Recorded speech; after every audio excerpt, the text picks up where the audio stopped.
शोना रे शोना रे शोना रे शोना, शोना रे शोना रे शोना रे शोना। ऐसा प्रेम कहाँ, ऐसा प्रेम कहाँ।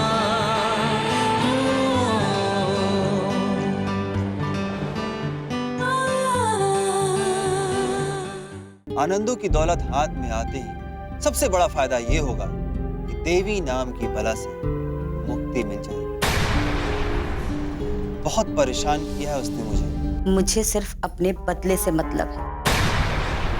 बाकी तुम ऐश करो या जो करना है करो, वो तुम्हारा अधिकार है। लेकिन एक रुकावट आ रही है रास्ते में।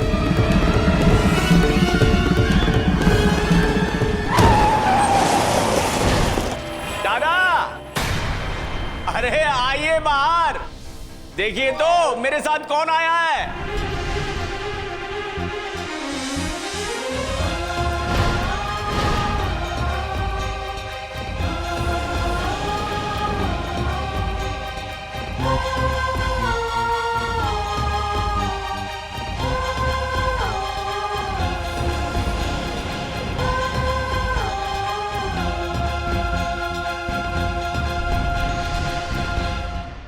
ये तो कमाल हो गया भाई, ये कमाल हो गया। ये तो मुझसे पहले भी कई बार टकराए हैं। अगर मुझे पता होता कि यही रमेश है तो मैं इन्हें पहले ही घर ले आता। अरे भाई, इंसान की मर्जी से दुनिया नहीं चलती है। होता वही है जो ऊपर वाला चाहता है। Romesh, what a surprise. आखिर तुम थे किधर? और अगर यही थे तो फिर हम सबको इन्फॉर्म क्यों नहीं किया? दरअसल मैं वो काफी परेशान था और फिर रोमेश, तुम्हारे बारे में जानकर बहुत अफसोस हुआ कि उस तूफान में तुम्हारे घर के लोग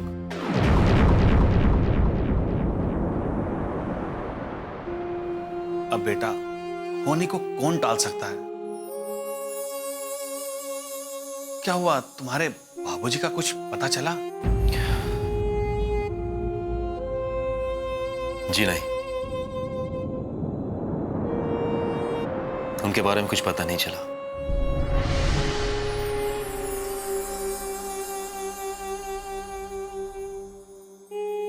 हम सब बहुत परेशान हैं। देखिए ना, देखते ही देखते सब खत्म हो गया।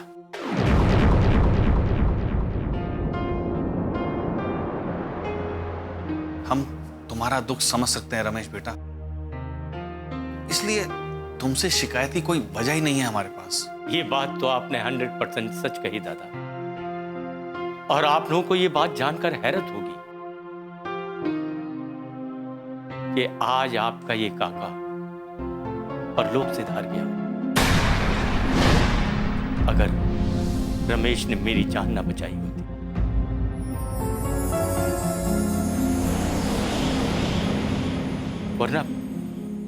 वरना जीप ने तो मुझे कुचल ही डाला था। ऐसी कोई बात नहीं है। बचाने वाली जात तो ईश्वर की जात होती है। उसने तो मुझे सिर्फ भेजा इस काम के लिए। और उसके साथ साथ ईश्वर ने तुम्हें मेरे लिए भेजा है, सिर्फ मेरे लिए।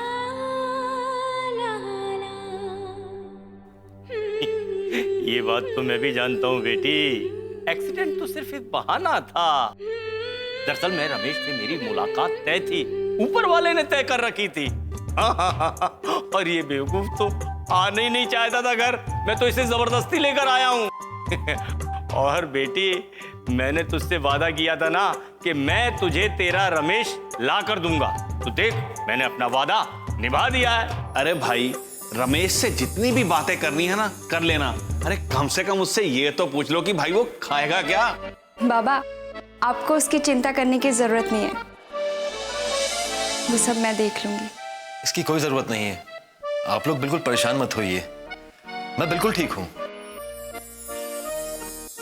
देखिए, मुझे एक जरूरी काम आ गया है, मैं भी चलता हूँ, आप लोगों से बाद में आके मुलाकात करता हूँ। बिल्कुल भी नहीं, मैं तुम्हें इतनी जल्दी नहीं जाने दूंगी। आओ, बहुत सी बातें करनी है तुमसे। हेम, वो मैं अरे बेटा रमेश, जाओ हेम से कुछ देर बात कर लो। बहुत रोई है वो तुम्हारे बिना, बहुत तड़पी है, बहुत खून जलाया है इसने अपना। आज बहुत दिनों बाद इसे एक सच्ची और अच्छी खुशी मिली है। जाओ बेटा। हाँ रमेश, दादा सच कह रहे हैं। जाओ हेम के साथ, कुछ समय हेम के साथ बिताओ। जाओ बेटा, हेम से ले जाओ अपने साथ। दादा, कितने अरसे के बाद हेम के चेहरे पर खुशी देखी है हमने। हाँ, जैसे जान सी आ गई हो मेरी बच्ची में, एकदम खिल सी गई है फूल की तरह मेरी बेटी। ये रमेश बाबू इतने परेशान क्यों रहते हैं? मिष्टी जी, यही तो परेशानी है कि रमेश मेरा इतना अच्छा दोस्त है, मैं उसे अपने भाई की तरह मानता हूँ। लेकिन वो है कि अब मुझसे कोई बात शेयर ही नहीं करता है।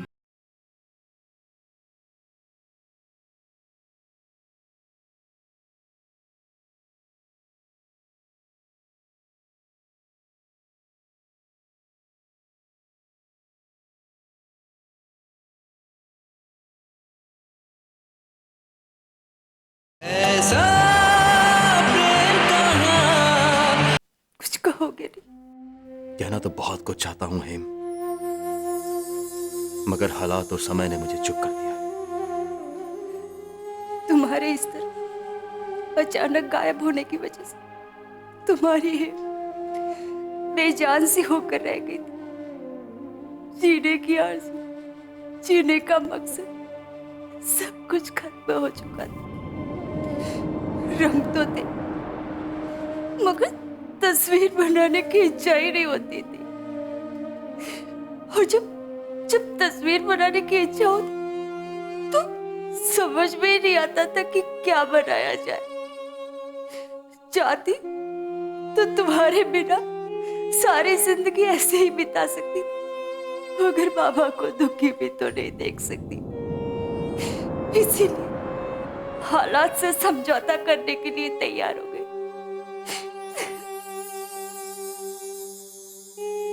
अब तुम आ गए हो ना, देखना सब कुछ ठीक हो जाएगा। एक बार मेरा भाग्य मुझ पर तब मेहरबान हुआ था जब तुम मुझे मिले थे, और आज फिर मेरा भाग्य मुझ पर मेहरबान हुआ जो तुम लापता होकर भी फिर से मेरी जिंदगी में वापस आ गए। हेम मुझे पागलपन की हद तक चाहती है, प्यार करती है। जब भी इसे मेरी हकीकत पता चलेगी, क्या हाल होगा इसका, क्या बीतेगी इसके दिल पर। ये अचानक हालात ने क्या करवट ले ली। हे ईश्वर, अगर तूने हेम जैसी सच्चा प्यार करने वाली लड़की मेरी जिंदगी में दी थी, तो फिर जिंदगी को दूसरा मोड़ क्यों दे दिया? क्यों मेरे हालात अचानक बदल गए? अगर ऐसा ही है तो फिर बेहतर रास्ता तू ही दिखा।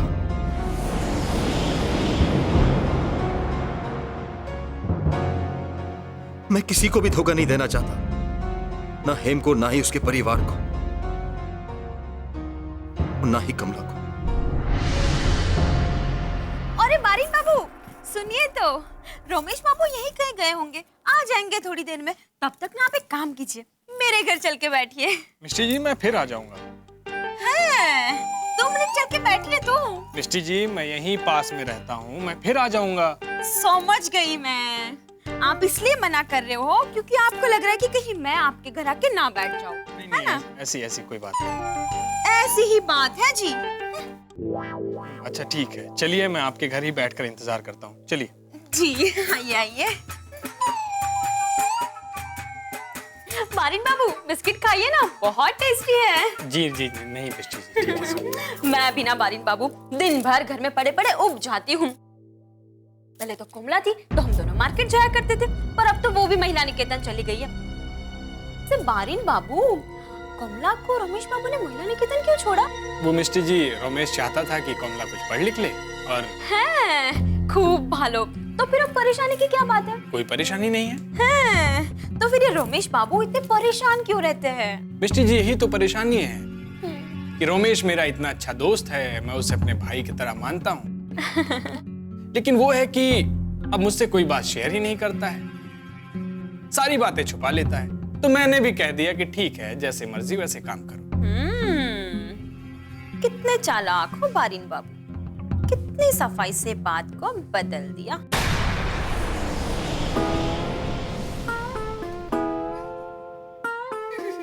मिष्टी, हाँ उठो। हाँ। नमस्कार। अरे बोरीन बाबू, सब बोलो माची।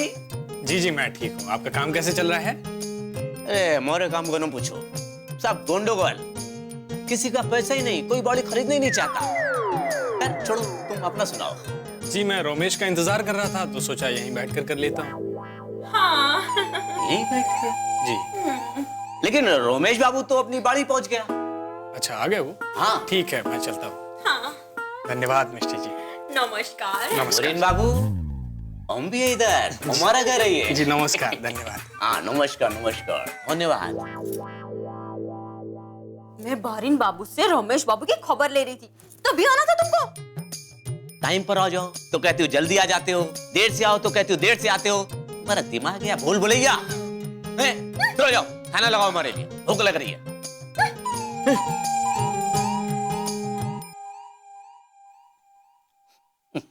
सड़ा हुआ है, सही आदमी को दिया। आनंद तो जब से तुम्हें अपना दामाद बनाने के लिए तैयार हो गया, तुम्हारे तो पर ही निकल आए। पर निकला है, मैं कुछ समझा नहीं। काफी अकड़ आ गई है तुम में, और धीरे धीरे तुम अपने लक्ष्य को भी भूलते जा रहे हो। ये आपकी गलतफहमी है।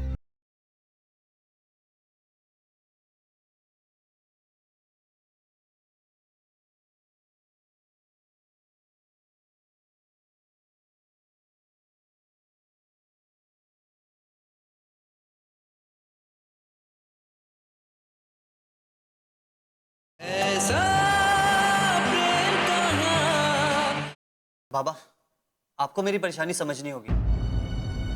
देखो जोगिन, तुम्हें हालात को भी समझना होगा। लेकिन मैं अपने दोस्त को क्या जवाब दूंगा? आखिर हमने तो अक्षय से ऐसा नहीं है कि हमने अक्षय से कोई बेईमानी की है या नाइंसाफी की है। हालात किसी के बस में नहीं होते जोगिन, और होता वही है जोगिन जो ऊपर वाला चाहता है। लेकिन प्रॉमिस नाम की भी कोई चीज होती है बाबा। चिंता मत करो जोगिन, अक्षय हमारी बात और हालात को अच्छी तरह से समझ ले। मैं उसे अच्छी तरह से जानता हूं।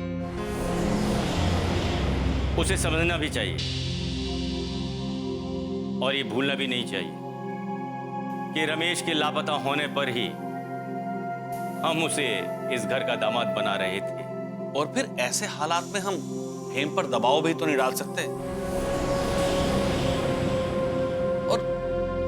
और फिर हमको इस बात का पूरा पूरा ख्याल रखना है कि हेम रमेश से बेहद प्यार करती है। अब वो किसी भी हालात में अक्षय से शादी करने के लिए राजी नहीं होगी जोगन, समझे? लेकिन मैं अक्षय को क्या जवाब दूंगा काका? बड़ा ही आसान सा जवाब है भाई। अगर वो भी नहीं कहोगे तो कैसे चलेगा? ऐटा ना चलबे, साफ साफ कह दो गुड बाय। देखो जोगिन, मैंने पहले भी कहा है और आज फिर कहता हूं कि भाग्य के खेल के आगे दुनिया का हर फैसला, दुनिया की हर हकीकत नाकाम है, फेल है। इसलिए जो सच है, जो हकीकत है, उसे मानो, उसे समझो, वरना हजार सवाल हैं, हजारों सवालों के जवाब हैं। इसलिए सवालों के जवाब देने में अपना वक्त बर्बाद मत करो, बल्कि फैसला करो। फैसला ये है कि हेम की शादी रोमेश से होगी, अक्षय से नहीं।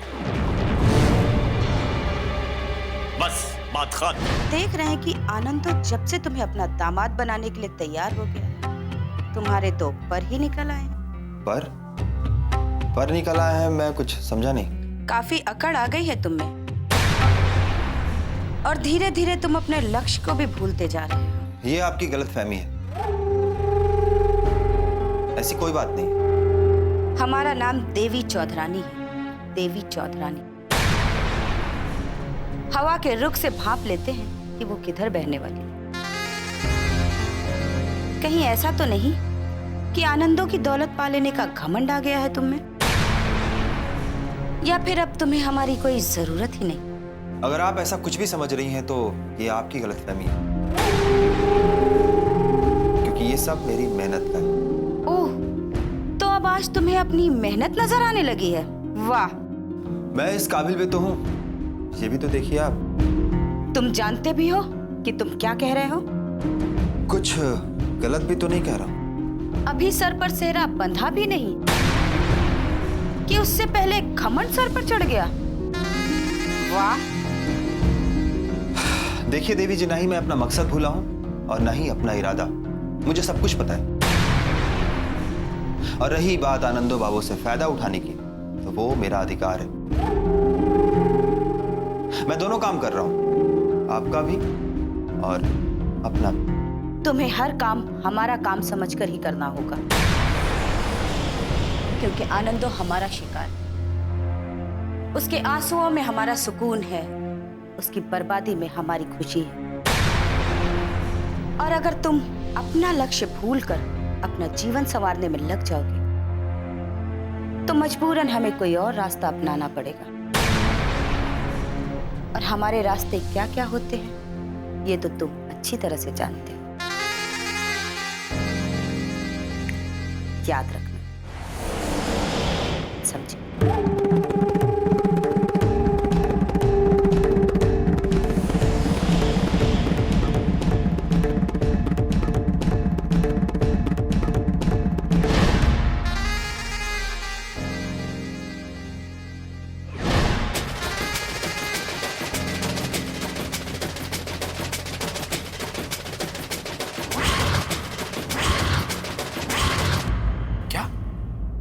तुम हेम से मिलकर आ रहे हो, वो भी उसके घर पे? हाँ। हेम ने क्या कहा तुमसे? कहा तो काफी कुछ, समझ में नहीं आ रहा कहां से शुरू करूं। क्या कहूं तुमसे? इतने दिन तक तुम कहां थे, इसके बारे में क्या कहा उन्होंने? वो लोग तब तक यही सोच रहे थे कि मैं गांव में आई बाढ़ की वजह से परेशान, इसके अलावा उनको कुछ नहीं पता। अब आगे क्या? मैं खुद भी नहीं समझ पा रहा हूं बारेन, आगे क्या। यार काका को भी आज ही मिलना था।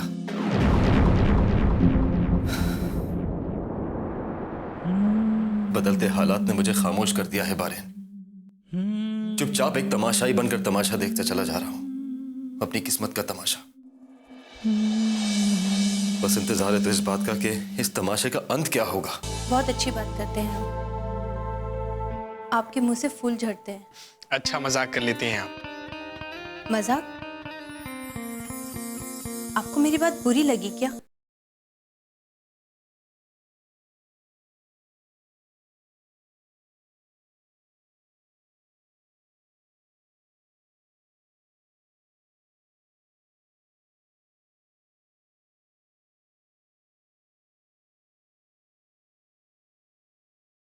ऐसा प्रेम कहाँ।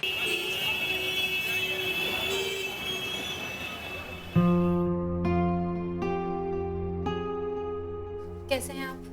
मैं बिल्कुल ठीक हूँ। कैसी चल रही है आपकी पढ़ाई? अच्छी चल रही है।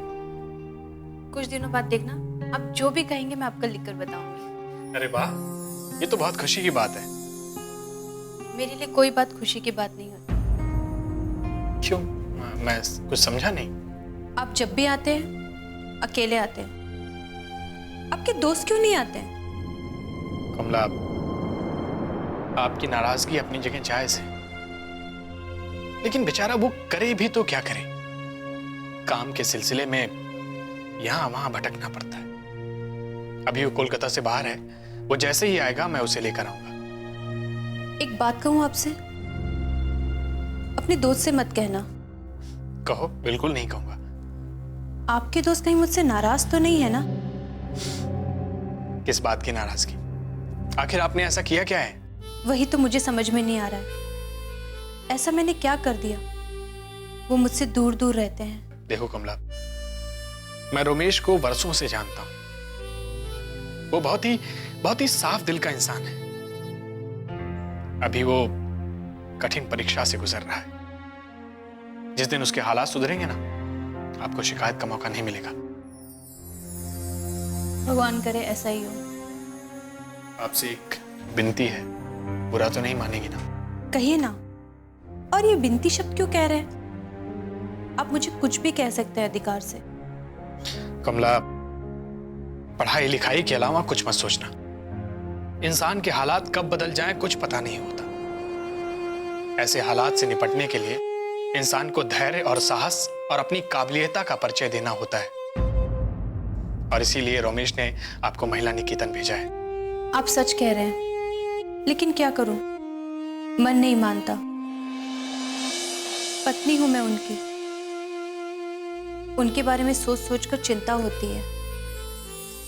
एक पत्नी का कर्तव्य है अपने पति की सेवा करे, उसके काम में हाथ बटाए, उसके दर्द को अपना दर्द समझे।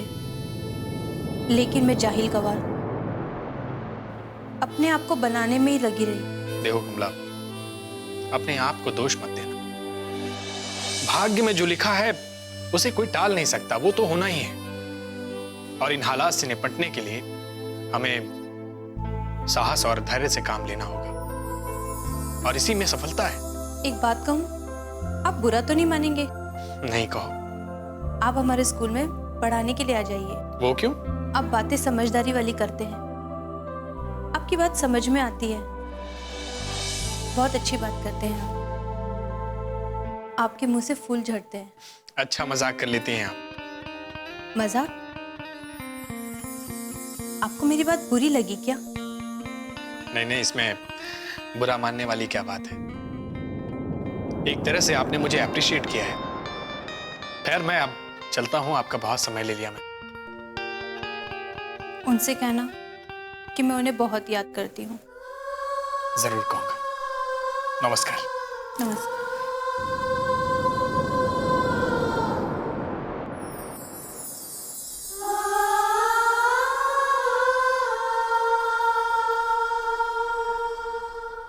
अरे भाई, यहाँ क्या हंसी के फव्वारे छूट रहे हैं? कोई खास बात? कुछ नहीं दादा, वो क्या है ना कि अक्षय आया है तो थोड़ा दिल बहला लेते हैं बस, और कुछ नहीं। अक्षय कैसे हो? सर मैं बिल्कुल ठीक हूँ, आप कैसे हैं? I am also fine. चलो हेम, मैं तुम्हें महिला निकेतन छोड़ देता हूँ। दादा, मुझे चौक। चौक? ओह, मिष्टी खाने के लिए? दादा, वो क्या है कि ये मुंह है कि मानता नहीं। जिस दिन मिष्टी नहीं मिलती ना, तो दिल कहता है एटा चोल में ना।